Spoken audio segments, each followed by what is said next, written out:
대주제여 천지와 바다와 그 가운데 만물을 지은 이시요. 또 주의 종 우리 조상 다윗의 입을 통하여 성령으로 말씀하시기를 어찌하여 열방이 분노하며 족속들이 허사를 경영하였는고. 세상의 군왕들이 나서며 관리들이 함께 모여 주와 그의 그리스도를 대적하도다 하신 이로소이다. 과연 헤롯과 본디오 빌라도는 이방인과 이스라엘 백성과 합세하여 하나님께서 기름 부으신 거룩한 종 예수를 거슬러 하나님의 권능과 뜻대로 이루려고 예정하신 그것을 행하려고 이 성에 모였나이다.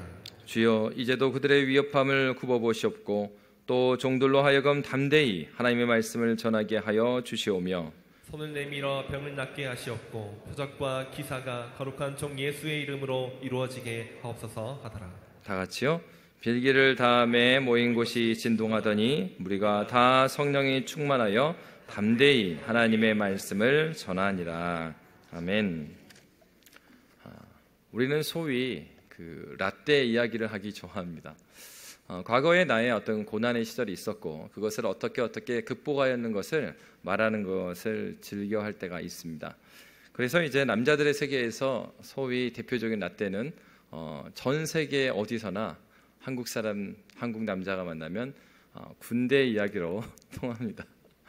여성들은 또 어떻습니까? 여성들은 누구를 만나도 세대가 달라도 아이를 갖고 또 출산한 이야기, 두 얘기는 어떻습니까? 남자들의 군대 얘기는 여자가 낄 자리가 없고요. 또 여자들의 출산 이야기는 남자들이 낄 데가 없습니다. 그렇기 때문에 마음껏 그 경험은 자신의 경험이고 인생에 있어서 아주 중요한 경험 중에 하나이기 때문에 우리는 굉장히 그 이야기를 과장할 때도 많습니다. 그리고 나에게 있어서의 기억들을 내 중심으로 이야기할 때가 많이 있습니다. 소위 말해서 우리는 때로는 우리 자신이 그 이야기의 중심이 돼서 영웅담을 이야기하기도 합니다. 사실 오늘 본문에 보면은 이제 사도들이 잡혔다가 놓이게 되었습니다. 사실 잡혔다가 놓였기 때문에 긴장도 풀렸을 것입니다. 그리고 쉼도 필요했을 것입니다. 때로는 사도들이 돌아와서 이 동료들에게 말할 때 자신의 그 고통의 시간들을 또 자랑할 수도 있었을 것입니다. 그런데 사도들은 오늘 본문에 보면 갇혀있다가 풀려났을 때 쉼의 자리로 가지도 않았습니다. 오늘 본문이 이렇게 말합니다. 사도들이 노임에 그 동료에게 가서라고 말합니다. 여러분 여기서 말하는 동료는 무엇입니까? 바로 교회를 말합니다. 사도들은 놓이게 되자 교회로 갔습니다. 왜 교회로 갔을까요? 그것은 자신들의 그 고난의 삶을 말하기 위해서 간 것이 아닙니다. 오늘 본문이 이렇게 말하고 있습니다. 우리 23절 말씀 다시 한번 함께 읽도록 하겠습니다. 23절입니다. 사도들이 노임에 그 동료에게 가서 제사장들과 장로들의 말을 다 알리니, 다른 얘기를 쓴 것이 아니고요, 제사장들과 장로들의 말을 다 알렸다라고 말하고 있습니다. 여러분, 제사장들과 장로들이 이 사도에게 말했던 내용이 무엇이었습니까? 예수 부활의 소식을 전하지 말라는 것이요, 말하지 말라라는 것이 요점이었습니다. 사도들은 다시 교회로 가서 쉬지 않고 바로 갔습니다. 놓이자마자 그들은 동료들에게 갔습니다. 교회에 갔습니다. 그리고 그들이 말했던 것은 무엇일까요? 바로 이 얘기입니다. 여러분, 사도들이 잡혀갔고 지도자가 잡혀갔으니까 이 초대교회 입장에서 어떻겠습니까? 굉장한 두려움에 쌓였을 것입니다. 그리고 사도들이 왜 잡혀갔습니까? 이 40여 년 동안 안진뱅이를 낫게 해주고 그 기적을 일으키고 그러면서 그리스도 예수의 복음을 전하니까 잡혀갔단 말이에요. 그러니까 교회 전체적으로 어떤 두려움이 있겠습니까? 우리도 이렇게 사도들처럼 그리스도 예수의 복음을 전했다가 잡혀가는 것은 아닐까? 사도들은 과연 살아 돌아올 수 있을 것인가? 여러 가지 걱정이 그들을 엄습했을 것입니다. 바로 그렇기 때문에 사도들의 자세는 지금 어떠한 것이에요? 사도들은 자기들의 안위보다 누구를 먼저 생각하고 있습니까? 교회를 먼저 생각하고 있는 거죠. 자신들도 쉼이 필요했을 것입니다. 자신들의 이야기도 할 얘기가 많았을 거예요. 그러나 사도들은 교회의 두려움 또는 교회의 염려를 풀어주기 위해서 교회로 갔습니다. 그리고 사도들이 어떻게 하고 있습니까? 오늘 본문에 보면 24절 말씀에 보면 그들이 듣고 한 마음으로 하나님께 소리를 높여 이르되 대주제여 천지와 바다와 그 가운데 만물을 지은 이시요, 이렇게 말하고 있습니다. 여러분, 바로 사도들이 교회에 갔던 이유가 무엇입니까? 바로 그들의 부르심, 그들의 사명이 무엇인지 다시 용기를 주기 위해서 갔습니다. 그러면서 이 제사장들과 장로들의 얘기를 전하자 교회의 반응이 무엇이냐 하는 것입니다. 교회의 반응은 기도하였습니다. 여러분, 교회는 바로 하나님께서 왜 부르셨습니까? 이 세상을 위해서 기도하게 하기 위하여 모이게 한 사람들이 바로 교회입니다. 바로 사도가 이러한 핍박과 어려움의 소식을 전했을 때 교회는 기도합니다. 그러면 어떻게 기도했을까요? 오늘 본문에 보면 바로 어떻게 우리가 기도해야 될 것인가, 교회가 기도한다는 것은 무엇인가 하는 것을 우리가 알 수가 있습니다. 24절 말씀을 보면 그들이 기도할 때 그들이 듣고 한 마음으로 하나님께 소리를 높여 이르되 라고 말하고 있습니다.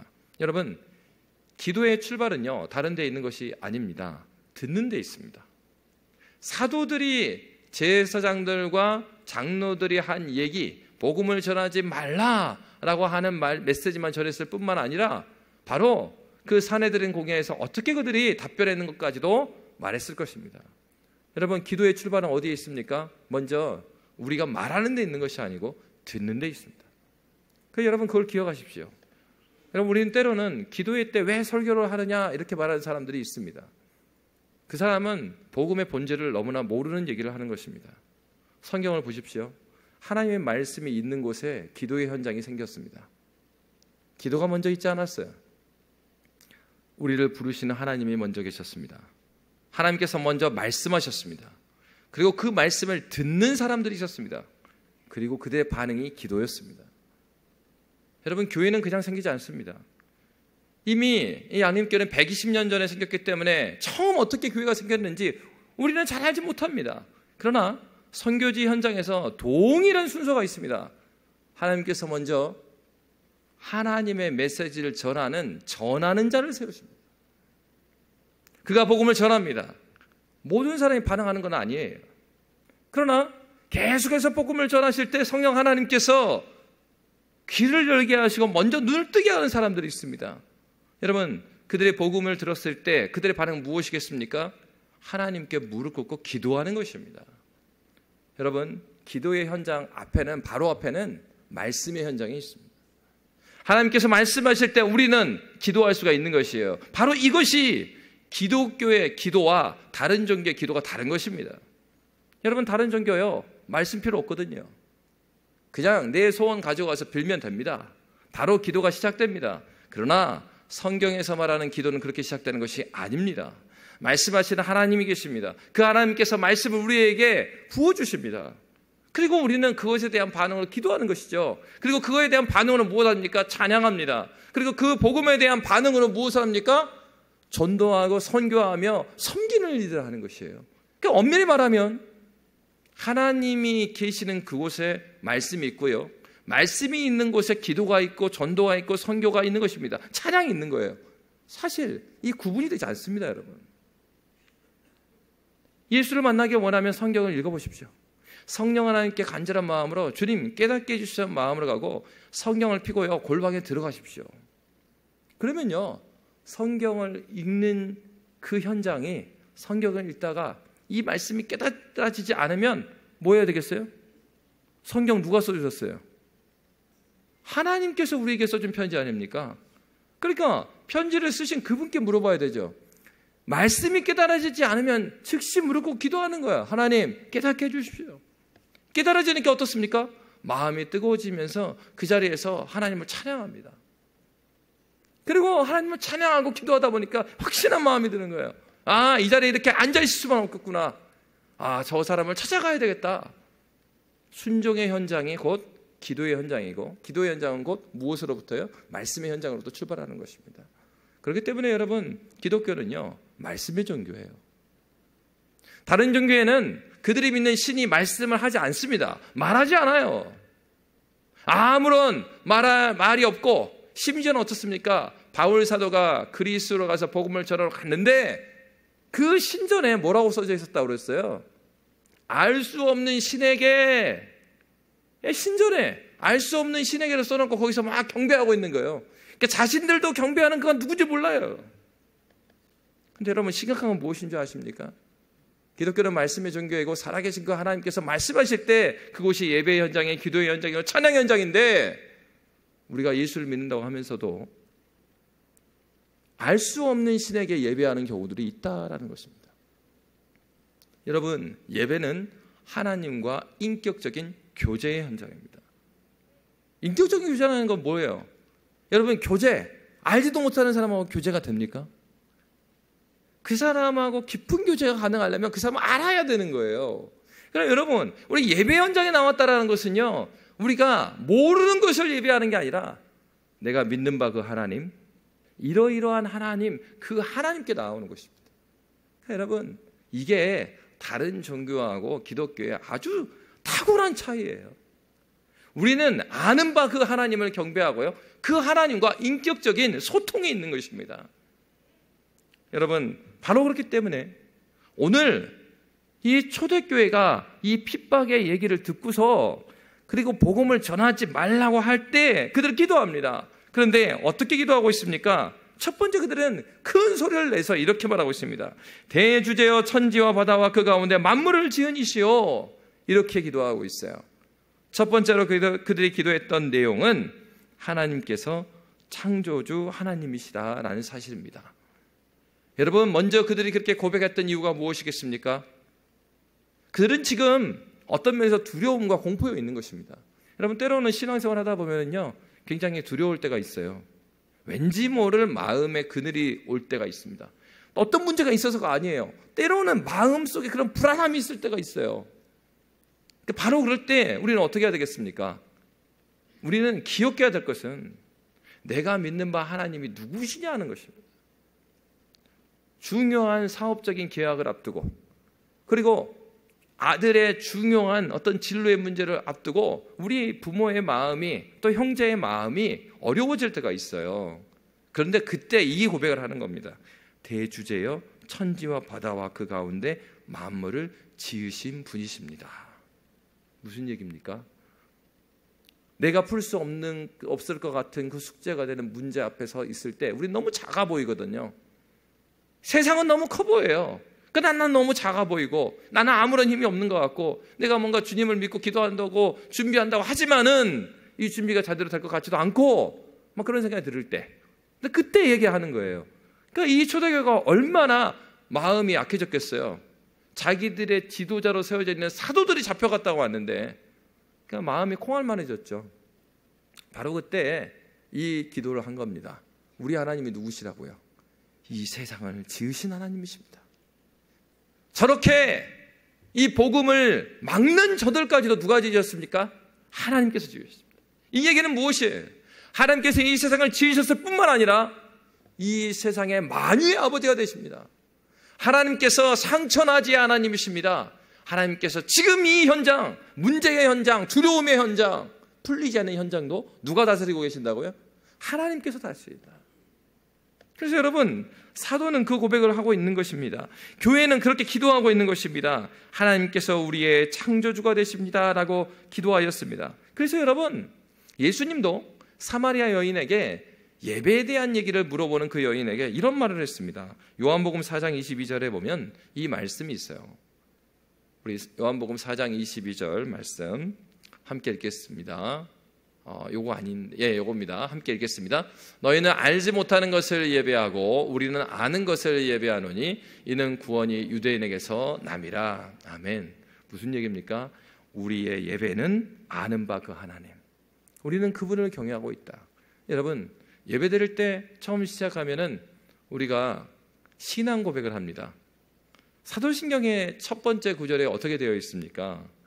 전능하사 천지를 만드신 하나님 아버지를 내가 믿사오며 라는 고백으로 시작합니다.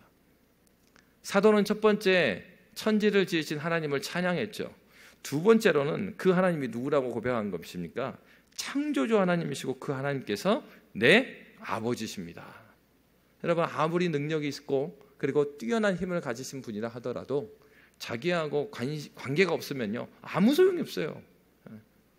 그냥 이제 종종 그런 얘기 하잖아요. TV에 아주 유명한 분이 나오면은 와, 나 저 사람 안다고.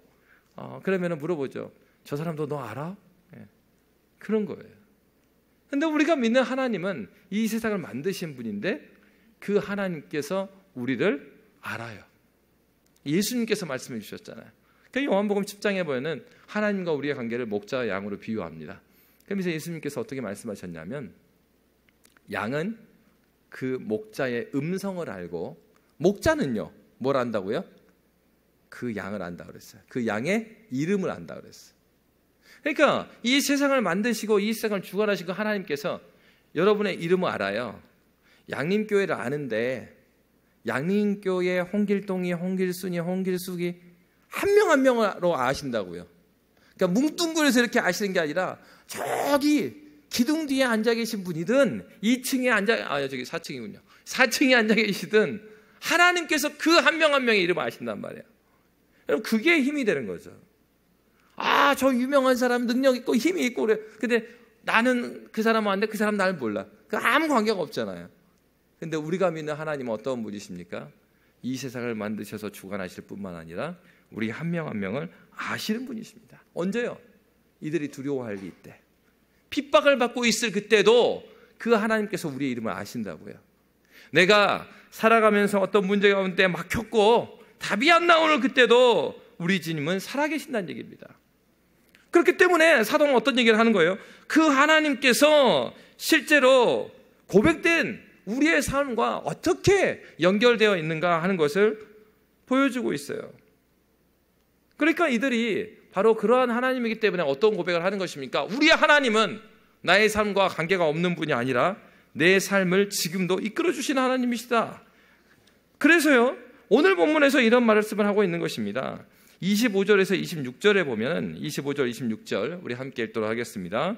또 주의 종 우리 조상 다윗의 입을 통하여 성령으로 말씀하시기를 어찌하여 열방이 분노하며 족속들이 허사를 경영하였는고 세상의 군안들이 나서며 관리들이 함께 모여 주와 그의 그리스도를 대적하도다 하신 이로소이다. 아멘.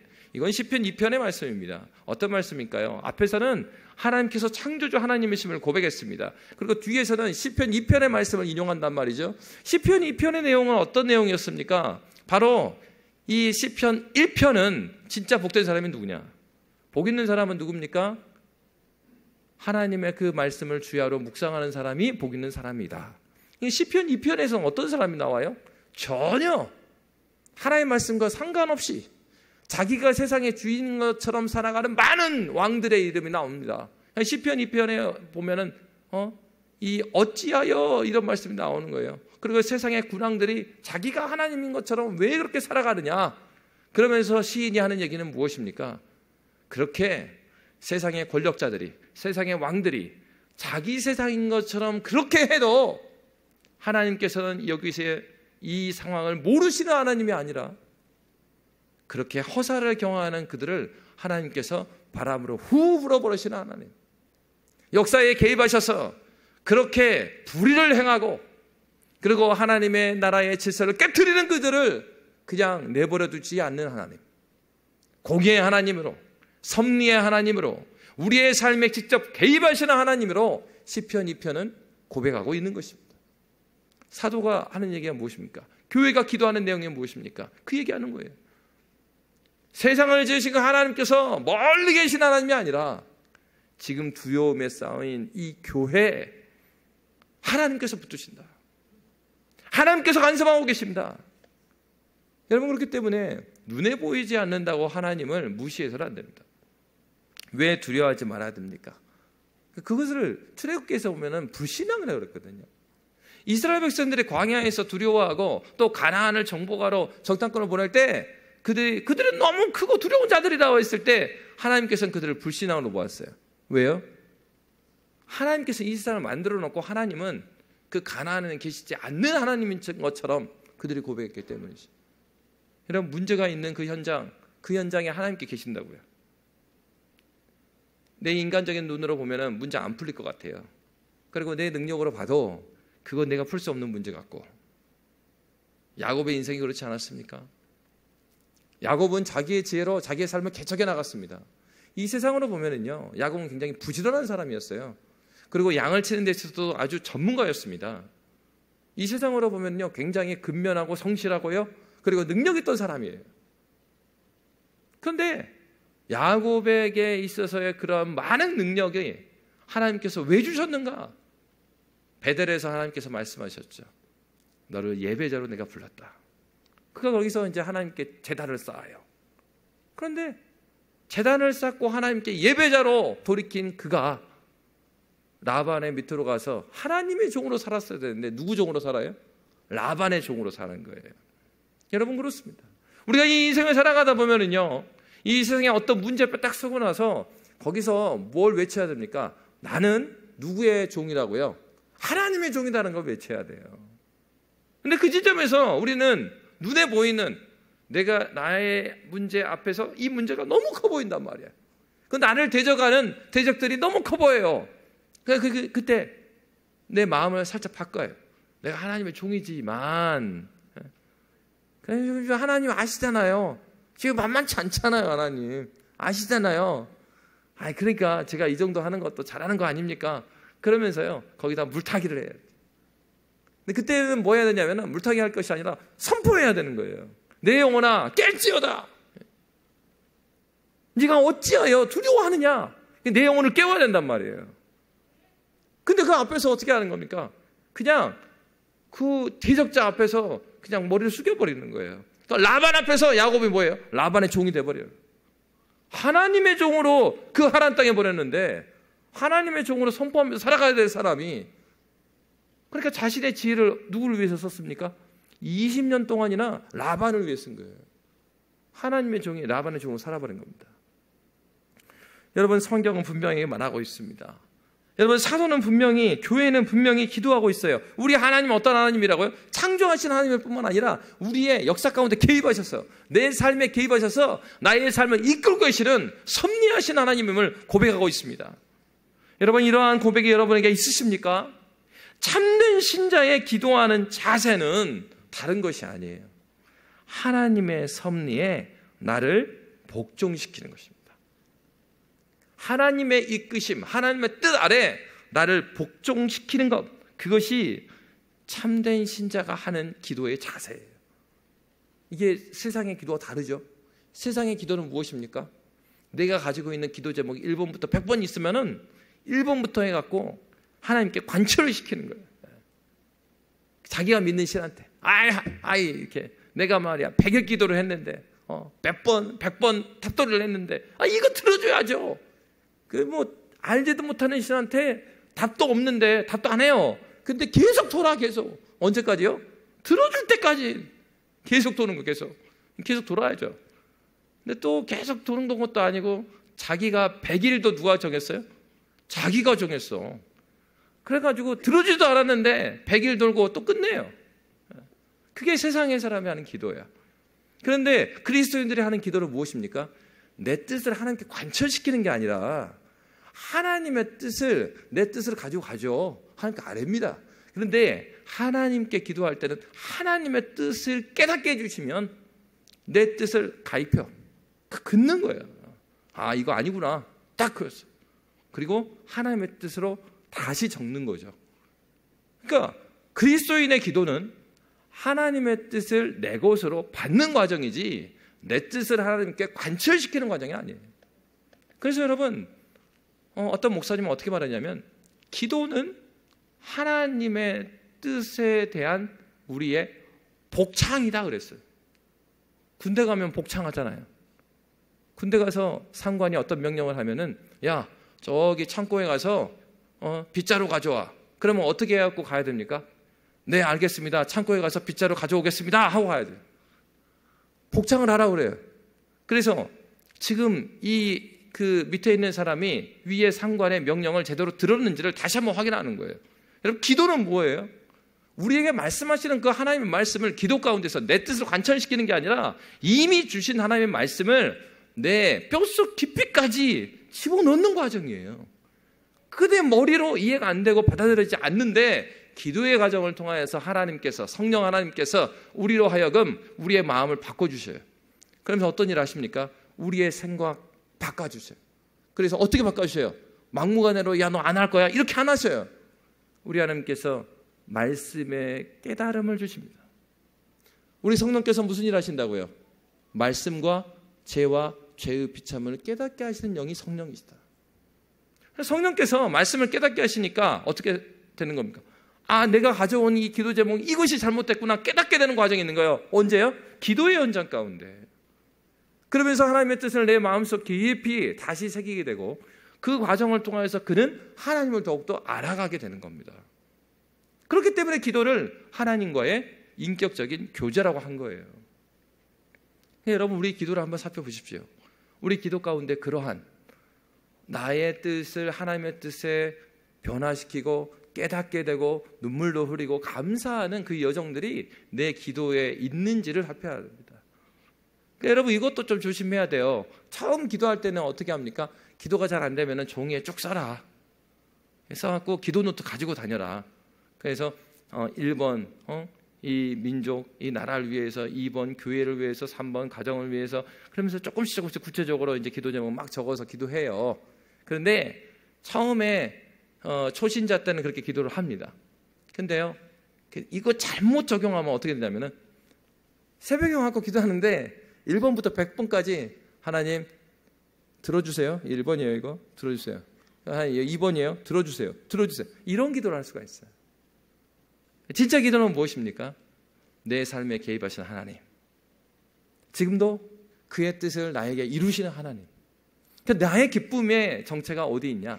내 뜻을 받아들여 주시는 그 하나님으로 기뻐하는 게 아니고 그 하나님의 뜻을 발견하는 데게 너무 기쁘고 그 하나님의 뜻을 나의 삶 가운데 구체적으로 적용하는 현장이 기도의 현장이 되니까 감사하는 거죠. 기도하기 전에 보이지 않았던 것도 보이는 거예요. 기도하면서 내 관계에서 이게 문제였구나. 내 삶에 있어서 이 부분이 문제였구나. 하나님 깨닫게 해주셨구나. 그러면서 하나님의 뜻대로 하나씩 우리의 방향을 수정하는 것. 그것이 어떤 사람의 참된 신자의 하나님 섭리하신 하나님에 대한 믿음의 반응이죠. 하나님께서는 지금 바로 이 교회를 통하여서 기도가 어떠해야 하는 것을 우리에게 보여줍니다. 그렇기 때문에 여러분, 예전이나 지금이나 동일한 것은 정말로 은혜가 풍성한 사람의 특징은 무엇입니까? 신령한 일을 도모하는 것에 간절한 소망이 있어요. 은혜 받기를 사모하고요, 더욱더 깊이 기도하고 뜨겁게 찬양하고 주님을 찾기를 갈망해요. 여러분, 역사를 누누이 교회 역사를 보십시오. 정말로 복음의 빛이 약해지는 시대에는요, 예배가 싸늘해집니다. 그리고 어떻게 해요? 기도를 해도요, 형식적으로 해요. 예배를 들어도 형식적으로 합니다. 그러니까 순서 정해갖고 일어서고 앉고 기도하고 찬양하고, 이게 뭐가 중요한 거예요? 순서대로 지켜지느냐가 중요한 것을 자꾸 보게 돼요. 언제요? 복음의 빛이 약해지는 시대에 그렇습니다. 은혜가 무엇인지 모르기 때문에 은혜의 불, 성령 하나님의 은혜의 불이 사라져버리니까 남아있는 건 뭐예요? 껍데기만 남아있는 거예요. 형식만 남아있는 거예요. 그래서 중요한 게 뭐가 되냐면 형식 지키는 게 중요한 게 돼버려요. 그 예배 같은데 예배를 왜 드리는지 모르는 예배를 드린단 말이에요. 하나님을 만나라고 예배 드리는데 그 예배에 중요한 것이 하나님을 만나는 데 있는 것이 아니고 순서 하나하나 지키는 걸 그러니까 여러분, 이거 조심해야 됩니다. 하나님을 찬양하는 찬양도 마찬가지고요. 찬양팀도 있잖아요. 찬양도 마찬가지고 예배 순서자 한 명 한 명이 첫 번째 우선순위는 안 틀리는 게 아니에요. 여러분, 정말 놀라운 게 뭔지 아십니까? 사실 여러분, 저도 찬양인도 잘합니다. 죄송합니다. 근데 제가 예전부터 예전에 우리나라에도 보면은 예전 경배와 찬양 뭐 그런 팀이 있었잖아요. 근데 거기서 정말 찬양인도 잘하는 지금 선교사님이신데 그분이 이제 저 중국에 가 있었단 말이에요. 그러니까 얘기를 들어보면은 어떤 얘기를 하냐면 거기에서 이 예배 인도자 훈련을 하다 보면은 막 놀라운 일이 있는 거예요. 저도 예전에 어떻게 생각했냐면 찬양 인도는 음악을 하는 사람이 잘하는 줄 알았어요. 음악 전공자들이 잘한다고 생각을 했어요. 근데 경배와 찬양에서 얼마나 많은 그 예배 인도자를 배출했습니까? 근데 그분이 하는 얘기가 그래요. 찬양 같은 경우에는 약간 달란트적인 측면이 있다. 그리고 하나님의 은사적인 측면이 있다. 어떤 면에서 그렇습니까? 아무리 잘 훈련하고 잘 했고 음악 전공했다고 해서 그분이 인도하는 찬양이 은혜가 되는 건 아니라는 거죠. 음악적으로 화성학을 하고 다 맞춰도요, 은혜가 하나도 안 되는 게 있어요. 음악적으로 문제는 없지만은 그 찬양 가운데 어떤 우리의 심령을 눌리고 우리를 붙드는 놀란함의 역사가 없는 경우도 있단 말이에요. 여러분, 우리 예배는요, 여기서 우리 오케스트라 하고 그리고 찬양팀 놀라고 연주하려고 여기 있는 게 아닙니다. 틀려도 돼요. 그렇다고 해서 대충 하는 게 아니고요. 어떤 경우에는 찬양팀이 잘못하면 예배를 방해할 때도 있습니다. 너무 이상한 그 음악을 연주하면 예배에 방해가 되죠. 근데 열심히 해야 되겠죠. 맞춰야 되죠. 근데 중심은 무엇입니까? 우리의 마음이 먼저 하나님께 조율되어 있어야죠. 악기 조율 이전에 우리가 하나님을 경외하고자 하는 우리의 동일한 마음, 한 마음으로 하나님을 만나고자 하는 간절한 열망이 모인 연주가 돼요. 그러니까 여러분, 원리적으로 보면 어떻겠어요? 예수를 만나지 못한 사람이 아무리 앞에서 열심히 노래를 잘하고 싱어를 한들 그 찬양 하나님께서 받으시겠습니까? 그는 하나님을 모르는데 어떻게 그 찬양에 하나님께서 영광 받겠어요? 불가능한 일입니다. 원리적으로도 아니고요. 예배 원래 전혀 맞지 않아요. 진정한 영광을 돌려드릴 수 있는 예배는 어떻게 시작되는 것입니까? 우리의 마음에서부터 그리스도 예수를 간절히 사모하는 마음이 있고 그 하나님이 누구신지 아는 풍성한 하나님 아는 지식이 충만하여서 그 충만함이 열망이 돼서 그 하나님을 다시 만나고자 하는 그 간절함이 예배 인도자 한 명 한 명, 찬양, 싱어, 악기, 그 다음에 헌금위원, 그리고 우리 회중들 한 명 한 명의 마음이 모두 총합을 이뤄서 주님을 향할 때예요. 아무리 뛰어난 무기를 막 준비해 보십시오. 관역을 제대로 못 맞추면 아무 소용이 없어요. 그래서 군대 가면 오늘 군대 얘기를 많이 하는데 군대 가면 사격 연습하잖아요. 그래서 처음에 훈련소에서 제가 사격을 25m 사격을 해갖고 막 사격을 했습니다. 그래서 자기 몇 발 맞췄는지 다들 10발을 줬어요. 총을 쐈습니다. 그리고 관역을 확인해서 몇 발 맞았는지 가서 큰 소리로 말하랍니다. 이 동료들이 쫙 이게 누워갖고 총을 쐈죠. 그리고 나서 관역으로 딱 갔어요. 확인하러 가서 자 1사로부터 보고해. 그러면 1사로 뭐 3발 뭐 4발 막 그래요. 근데 제 차례가 됐는데 제가 세보니까 몇 발이 있었냐면 분명히 10발을 쐈거든요. 11발. 저는 분명히 10발을 쐈어요. 근데 관역에 11발이 있는 거예요. 어떻게 한 거예요? 옆에 있는 동료들이 내 걸 쏴준 거죠. 내가 몇 개를 맞췄는지 모르겠어요. 여러분 이런 겁니다. 정말 우리가 예배드리고 기도하고요, 함께 모여서 주님을 섬겼다고 하는데 그 섬김의 초점이 어디를 맞춰야 돼요? 분명한 관역을 맞춰야 돼요. 하나님을 향하여서 목표점이 명확할 때, 그 타깃이 명확할 때 그 예배가 온전히 하나님께 올려드리는 것이지, 형식적으로 많은 것이 세팅되어 있다고 해서 그것이 아름다운 예배가 되냐 이 말입니다. 여러분 그렇지 않습니다. 초대교회가 지금 체계적으로 오늘날 우리의 제도적인 교회보다 체계가 있진 않아요. 이 교회가, 초대교회가. 지금의 우리 교회가 역사도 있고 그래서 체계적으로 탁탁탁탁 뭐 식사든지 뭐 예배든지 순서든지 하나하나가 딱 정돈이 돼갖고 이렇게 예배하는 거지, 초대교회는 아직 그런 시대가 아니란 말이에요. 근데 중요한 건요, 이분들의 기도의 제목이나 기도의 내용을 보면 우리보다 더 명확하게 하나님을 향해 있는 거예요. 하나님의 마음에 부합해 있는 거예요, 이게. 그러니까 여러분, 첫 번째로 예수 만난다는 게 얼마나 소중한 일입니까?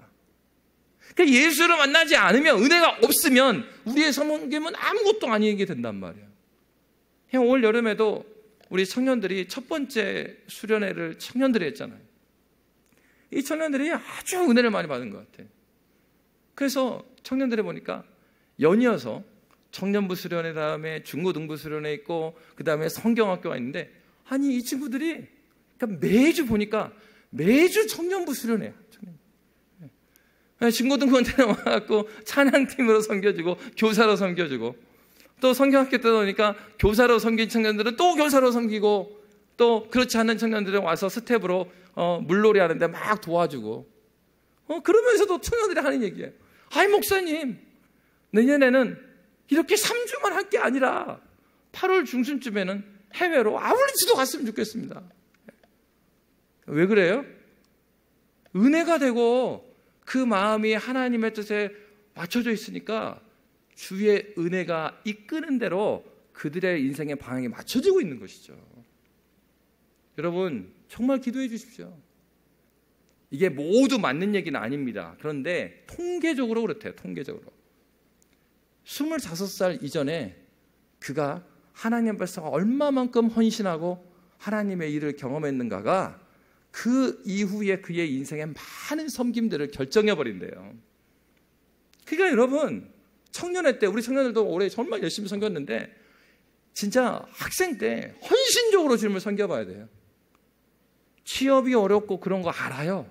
그런데요 취업이 어렵고 그럴 때 시간을 내어서 믿음의 싸움을 싸우면서 내기를 준비해 본 사람하고 주님 잠깐 기다리세요. 나 취업 아직 안 했잖아요. 기다리라니까요 주님. 나 취업 안 했잖아요. 이렇게 한 다음에 직장을 얻잖아요. 그럼 직장 얻은 사람이 그 사람이 하나님께 헌신할 수 있겠습니까? 그 하늘의 별따기입니다. 자신의 인생을 하나님께 드려본 적이 없는 사람은 그 이후에도요 하나님 앞에 하나님께서 좋은 것을 주셨을 때 그거 하나님께 드리는 거요 거의 있을 수가 없습니다. 그때 있으려면요 하나님께서 또 하나의 강을 건너게 하셔요. 대가를 치르게 하십니다. 자기가 하나님께 드려본 적도 없고 하나님께 드렸을 때 하나님께서 붙드시고 인도하심을 경험하는 사람이 경험함이 없는 사람이 더 좋은 환경을 줬을 때 자기를 어떻게 헌신해 드립니까? 여러분 그렇기 때문에 우리의 오늘이라는 삶에 충실하게 살아가야 되는 겁니다. 오늘 하나님 앞에서 헌신적으로 살아가지 않은 사람은 내일 어떻게 하나님께 드립니까? 그러니까 우리 자녀를 위해서 기도할 때 더욱더 목사님 요즘 아이들 바빠 죽겠는데 계속 청년들 와서 섬기라고 하십니까? 그게 아니고요. 이 청년의 때에 헌신적으로 자신의 삶을 던져보지 않으면 그 이후에 이 교회를 지킬 사람이 없는 시대가 온다니까요. 여러분 제가 신대원에 갔을 때만 해도요 신학교 가는 사람들이 막 줄 섰습니다. 막 서울대생들도요 막 떨어져 갖고 몇 수에 들어왔어요. 이제는요 신학생이 없어요. 여러분 신학생만 없습니까? 이렇게 양림교회 청년들까지 이 방학 동안에 주님의 몸된 교회를 위해서 헌신하는 청년 자체가 급속도로 사라진 시대에 우리는 살고 있어요. 그래서 제가 여러분 여름 사역 지나면서 너무 기뻤어요. 어떤 면에서요? 청년부 집회에 강사 목사님을 모시고 가니까 들여보내주더라고요. 그전에는 눈치 보였고 못 가겠어요. 부목사님 눈치도 보이고 또 심지어 우리 중고등부 집회를 가려고 하니까 중고등부는 목사님이 거기 계시면 집중을 못합니다. 그렇구나. 엄마 아빠들도 못 오게 해주세요. 그러니까 또 못 가겠어요. 근데 강사 목사님이랑 이렇게 가보니까 우리 중고등부 청년 너무 하나님 사랑하고 너무 예배하고 정말 뜨겁게 주님 앞에서 섬기고 기도하고 예배하는 모습 너무 아름다워요. 여러분 우리 교회에 소망이 있는 이유는 이러한 중고등부 청년부가 있기 때문이고 이러한 중고등부 청년부 중심에 누가 계시기 때문에요? 그리스도 예수께서 그들을 움직이고 계시기 때문입니다. 우리의 무엇 때문에 소망이 있는 것이 아니고 우리 가운데 그리스도 예수께서 계시기에 소망이 있는 것이에요. 여러분 초대교회는 그렇게 기도하고 있는 것입니다. 그들의 환경은 바뀌지 않았어요. 그들의 환경은 앞으로 핍박이 기다리고 있습니다. 그럼에도 불구하고 그들은 포기하지 않는 이유가 있죠. 그것은 이 세상을 만드시고 우리의 삶에 개입하셔서 섭리하셔서 우리를 인도하고 계시는 그 하나님 때문입니다. 그래서 그들이 이 세상을 바라보는 시각을 보십시오. 그들이 복음의 자세를 가지고 하나님 아는 것으로 자신의 환경을 이렇게 해석하고 있습니다. 우리 27절, 28절입니다. 우리 27절, 28절 함께 읽도록 하겠습니다. 과연 헤롯과 본디오 빌라도는 이방인과 이스라엘 백성과 합세하여 하나님께서 기름 부으신 거룩한 종 예수를 거슬러 하나님의 권능과 뜻대로 이루려고 예정하신 그것을 행하려고 이 성에 모였나이다. 아멘. 여러분, 헤롯과 본디오 빌라도, 이 너무 교회 입장에서 보면 원수잖아요. 근데 뭐라고 말하고 있어요? 28절에 그들이 하나님의 권능과 뜻대로 이루려고 예정하신 그것을 행하려고 이 성에 모였던 것입니다 라고 고백을 하는 거예요. 왜요? 앞에서 창조하시고 섭리하시는 하나님을 고백하면서 하는 얘기가 우리 하나님께서는 만드셨을 뿐만 아니라 이 세상을 보존하고 통치해 가시는 그 섭리하시는 하나님이시니 지금 우리 눈에 보이는 대적들, 헤롯도 본디오 빌라도도 그리고 이 제사장들과 장로들도 하나님께서 예정하신 그것을 하려고 이곳에 있을 뿐. 그러니까 무슨 얘기입니까? 저들이 우리를 없애지 못한다는 거죠. 눈에 보기에는 대적자들인데 저들도 누구 뜻 안에 있는 거라고요? 하나님의 뜻 안에 있단 말이에요. 여러분, 그렇기 때문에 우리는 기억해야 합니다. 우리에게 있어서 악한 것들 있잖아요. 나에게 있어서 좋지 않은 것들, 그거라고 해서 우리의 적이 아니에요. 네. 우리의 진정한 적은 어디 있느냐? 우리의 대적 마귀고요. 우리의 진정한 적은 우리 자신입니다. 하나님을 온전히 믿지 못하는 이 죄악된 마음이죠. 하나님의 그 권능 아래에 있다라는 것을 고백할 때 눈에 보이는 저들을 미워하지 않게 되는 거예요. 핍박하는 그들에게 복음을 전할 수 있게 된다니까요. 긍휼한 마음을 품을 수가 있게 돼요. 왜요? 눈에 보이는 저들의 문제가 아니니까. 궁극적으로 하나님께서 주님, 하나님의 일을 행하고 계시다는 사실, 그것이 중요하니까. 하나님께서 예정하신 것을 행하려고 이 성에 우리가 모여있고 저들도 그것 때문에 모여있으니까. 무슨 얘기를 해주고 있는 것이요? 두려워하지 마라. 지금 이 일어난 일은 갑자기 저들이 힘이 세서 일어난 일이 아니고 누구의 뜻 안에 일어나는 거예요? 하나님의 뜻이 지금 이루어지고 있는 것이다. 그렇기 때문에 너희들이 두려워하지 않고 담대하게 복음을 전할 수 있는 이유는 바로 눈에 보이는 저 핍박에 오히려 하나님께서 예정하신 일이 이루시는 것이므로 우리는 하나님께서 부르신 소명의 자리, 사명을 포기하지 않을 수가 있다. 다른 데 있는 것이 아니다.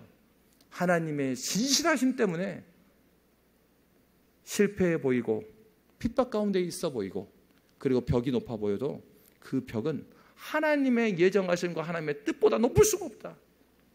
여러분, 이것이 바로 믿음 있는 교회의 기도 제목이었습니다. 여러분, 그렇기 때문에 이들이 이렇게 기도합니다. 바로 그러한 하나님임을 고백하고 그들이 어떻게 간구하고 있습니까? 29절입니다. 29절 30절 함께 읽겠습니다.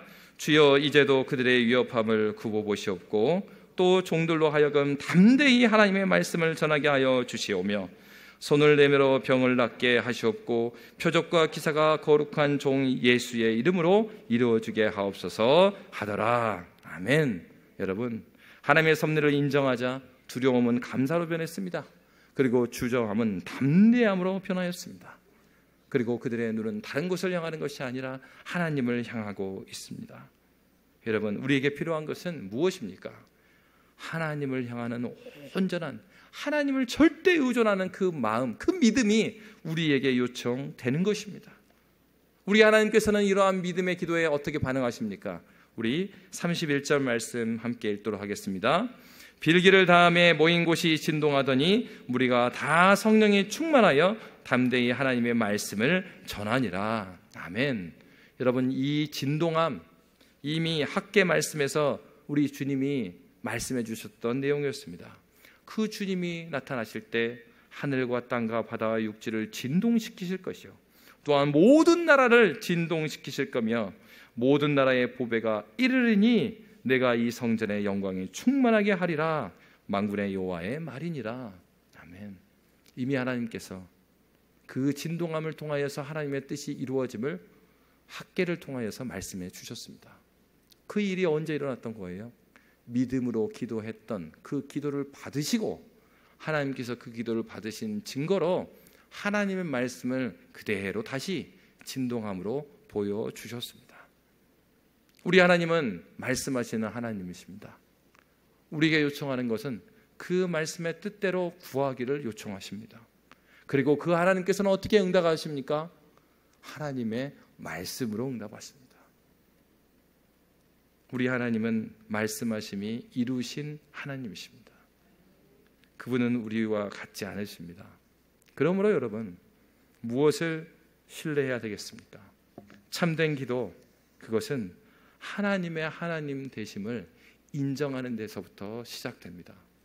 저와 여러분이 우리의 삶 가운데 살아계신 하나님, 우리를 만드신 하나님, 우리의 적들도 만드신 그 하나님, 그리고 우리의 삶에 개입하셔서 그의 뜻을 이루시는 그 하나님, 그 하나님을 온전히 의뢰하는 저와 여러분이 되시기를 주의 이름으로 축원합니다. 살아계신 하나님 아버지,